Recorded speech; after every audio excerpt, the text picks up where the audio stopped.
Good afternoon dear all टाइपूस। बहुत खुशी है आज आपसे बात करते हुए, और व्यस्तता के कारण बहुत लंबे समय से बात नहीं कर पाए थे। लेकिन आज आपसे जो बात करने वाले हैं वो बहुत ख़ास है, बहुत ही दिलचस्प है, और जो आपके जीवन को बहुत ही परिवर्तित करने वाली है। और आपने यदि अपने जीवन में इस चीज़ को ढाल लिया तो आपका जीवन भी बहुत जल्दी बदल जाएगा। तो दोस्तों, हमने एक देखा है कि किस प्रकार से लोग अपने जीवन को बदलना चाहते हैं, आगे बढ़ना चाहते हैं, लेकिन गिराने वालों की भी कोई कमी नहीं है। जी हाँ दोस्तों, जैसे ही कोई व्यक्ति आगे बढ़ना चाहता है, सफल होना चाहता है, कामयाब होना चाहता है, ज़िंदगी के सारे सुख सुविधाएं वो पाना चाहता है, तो उसको गिराने के लिए न जाने कितने लोग उसके पीछे पड़ जाते हैं। और वो व्यक्ति बहुत प्रयास करता है, संघर्ष करता है, लड़ता है और जीवन से जूझता है। वो कामयाब होना चाहता है, आगे बढ़ना चाहता है, और हर व्यक्ति उसको आगे गिराने के लिए तैयार रहता है। तो एक ऐसी ही कहानी मैं आपको बताता हूँ जो कि बहुत ही प्रेरक है, बहुत ही आपके जीवन में काम आने वाली है। तो ऐसे ही एक झुंड था मेंढक का, और मेंढकों के सरदार ने एक बार बोला कि जो व्यक्ति इस हमारा जो पूरा मेंढक का जो गांव था और उनका जो शहर था, अपना जो भी आप समझना चाहें, तो उनसे कहा गया, उनके जो सरदार थे उसने बोला कि अगली बार हम उसको प्रधान बनाएंगे जो व्यक्ति उस पहाड़ की चोटी पर चढ़ करके जाएगा। और सारे मेंढक तैयार थे, सब लोग जो मेंढक थे वो तैयार हो गए और आगे जाने के लिए कि मुझे इस गांव का सरपंच बनना है, प्रधान बनना है। और इस प्रकार से वो मेंढक जो है उनको आदेश दिया गया कि आपको उस पहाड़ पर जाना है। जो सबसे पहले उस पहाड़ की चोटी पर पहुंचेगा वो व्यक्ति इस गांव का प्रधान बन जाएगा, सरपंच बन जाएगा। तो सारे मेंढक जाने लगे और सब लोग जाने लगे। तो थोड़ी थोड़ी आगे जैसे जैसे बढ़ने लगे तो कुछ मेंढक आपस में कानाफूसी करने लगे, अरे यार वहाँ एक ही सरपंच बनेगा, एक ही प्रधान होगा, हम सब लोग जाकर के वहाँ क्या करेंगे, फिजूल में हम थक जाएंगे, परेशान होएंगे, बनना तो किसी एक को ही है। तो काफ़ी सारे मेंढक जो है उसकी एक व्यक्ति की ऐसी फालतू की बात को सुन करके वापस आ गए। बोले बात तो तेरी सच है, प्रधान तो भाई, सरपंच तो एक ही बनना है, तो हम सब लोग जाकर के क्या करेंगे और क्या मिलने वाला है। तो इसी वजह से बहुत सारे मेंढक जो वापस आ गए। कुछ थोड़ी सी दूर और कुछ मेंढक बढ़े, कुछ आगे और चलते गए। तो वहाँ कुछ और बोले, यार हम यहाँ थक गए हैं, परेशान हो गए हैं, खाम का झंझट ले लिया है हमने और इससे कुछ होने वाला नहीं है, तो क्यों ना अपने वापस चलते हैं, अपने आराम करेंगे, क्या एक ही तो सरपंच बनेगा, तो छोड़ो चलो। तो कुछ ऐसे करके वापस आने लगे, कुछ की तबीयत खराब हो गई, किसी को कोई परेशानी आने लगी। इस तरीके से कानाफूसी करते हुए एक दूसरे की बुराई करते हुए बहुत सारे मेंढक जो पीछे रह गए, और एक मेंढक, सिर्फ एक मेंढक उस चोटी तक पहुंचा और वो जीत गया, उस गांव का प्रधान बन गया, सरपंच बन गया। और उस उनके हिसाब से, मेंढकों के हिसाब से, वहाँ पे मीडिया वाले थे, कैमरा वाले थे, अपने आप आपस में बोलने लगे, जी मेंढक साहब और बताइए आपको कैसा लग रहा है, आप सरपंच बन गए हैं गांव के, तो और बताइए कैसा महसूस कर रहे हैं। तो मैडम कुछ बोला, मेंढक जो है कुछ बोला ही नहीं।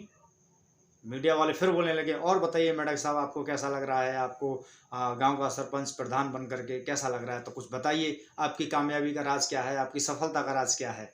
तो अब मेंढक जो है अपनी आंखों को टिमटिमाने लगा, ऐसे करके पलकें झपकाने लगा, और वो कुछ न बोला। और मीडिया वालों के थोड़ा सा, उनके जो आसपास के जो मित्र थे और जो लोग थे, मेंढक के जो साथी थे, तो वो बोले यार कुछ तो गड़बड़ है, ये मेंढक जो है हमें जवाब नहीं दे रहा है और कुछ गड़बड़ है। तो अंत में मेंढक का जो है परीक्षण किया गया, तो पता चला कि वो मेंढक बहरा था।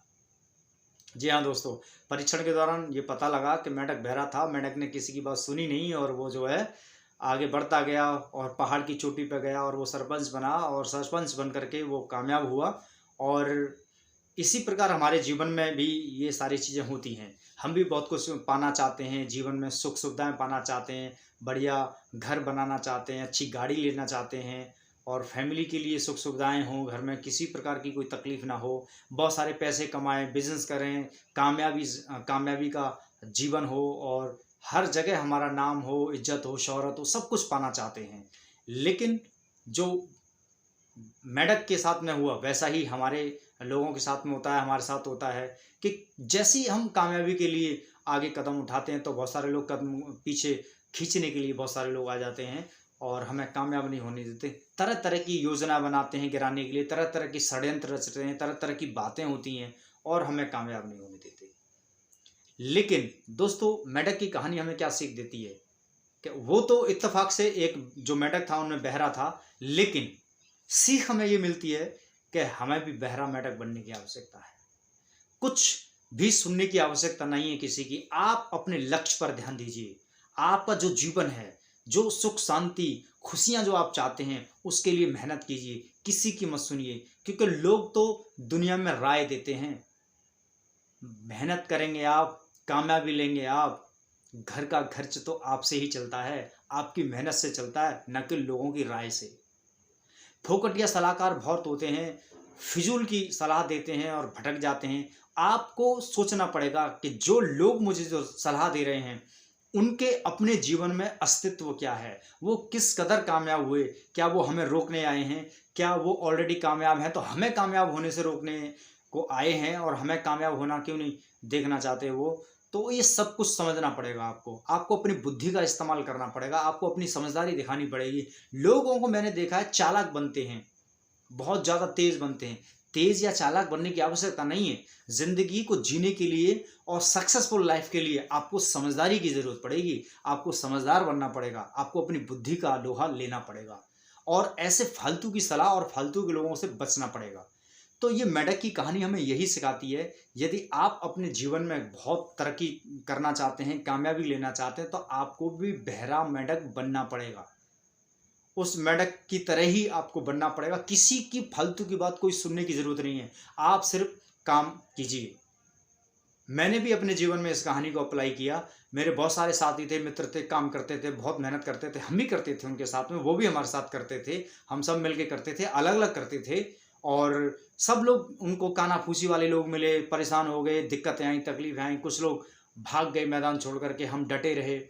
आज उनका जीवन जिस स्तर से शुरुआत किया था उससे भी कई लोगों का तो खराब है, और कई लोग जहाँ थे वहीं रह गए। कुछ लोग अपने जीवन में जैसा कर रहे थे वैसा ही करने लगे अपने, और हम एक ऐसे डटे रहे, मेहनत करते रहे, आगे बढ़ते रहे, और आज हमारे पास लग्जरी कार है, बढ़िया कंपनी है, अपने पास सब कुछ एकदम बढ़िया होता चला गया। तो लोगों की बात आपको सुननी है, लेकिन उनकी सुनिए जो आपको कामयाब बनाने के लिए आपको प्रेरणा देते हैं, आपको समर्थन करते हैं। ऐसे लोगों की बातों को मानना है, ऐसे लोगों की बातों को समझना है। फालतू के लोगों से बात करके तो कुछ मिलने वाला है नहीं। तो मैंने इससे अपने जीवन में सुना, मुझे भी रोकने के लिए बहुत सारे लोग आते थे, बहुत सारी फालतू की बातें करते थे, और मैंने किसी की नहीं सुनी। मैंने बहरे मेंढक की तरह अपने आप को बना लिया, और मैं आगे बढ़ता गया, करता गया, मेहनत करता गया। आज सब कुछ धीरे धीरे सब कुछ अच्छा होता चला जा रहा है। तो दोस्तों, यही आपको अपनाना पड़ेगा, और आज की कहानी से आपको यही सीख, मुझे लगता है, आपके जीवन में बहुत बड़ा परिवर्तन लाएगी। आप इसको समझें, जानें और अपने जीवन को बदलें, अपने परिवार के जीवन को बदल दें, खुश रहें, मस्त रहें। यही सारी बातें हैं जो आपको इस चैनल के माध्यम से मिलती हैं, GS टाइकून्स के माध्यम से मिलती हैं। जी, और टाइकून्स का मतलब होता है एक बहुत बड़ा बिजनेसमैन, बहुत बड़ा बिजनेसमैन। जैसे कि टाटा है, अंबानी है, ऐसे बड़े बड़े जितने भी जो लोग होते हैं उनको बोलते हैं टाइकून्स। और GS टाइकून्स आप बनना चाहते हैं तो आप लगातार इन सारी चीज़ों का ध्यान दीजिएगा, समझिएगा, और आपके जीवन में ज़रूर परिवर्तन आएगा। आपका प्यार बहुत मिलता है, और लगातार बनाए रखना, और हम आपके लिए बहुत प्रेरक सारी चीज़ें बताते रहेंगे। और सबसे बड़ी चीज़ यही है कि आप अपने जीवन में खुश रहें, मस्त रहें, इससे बेहतर और कुछ भी नहीं है। तो दोस्तों, बहुत अच्छा लगा आपसे बात करके। व्यस्तता रहती है, थोड़ा सा समय नहीं मिल पाता है, तो बस यही मैं अपनी बातों को विराम देना चाहूँगा। और अपने जीवन को ज़रूर एक अच्छे आयाम पर लेकर के जाएं, और मज़े की ज़िंदगी जिएं। किसी का कुछ नहीं जाता, आप अपने हिसाब से ज़िंदगी को बनाएं और जिएं। यही ज़िंदगी का सबसे बड़ा सार है कि आप खुश रहें। तो दोस्तों, धन्यवाद, बहुत बहुत शुक्रिया। Good happen dear all tycoons, नमस्कार।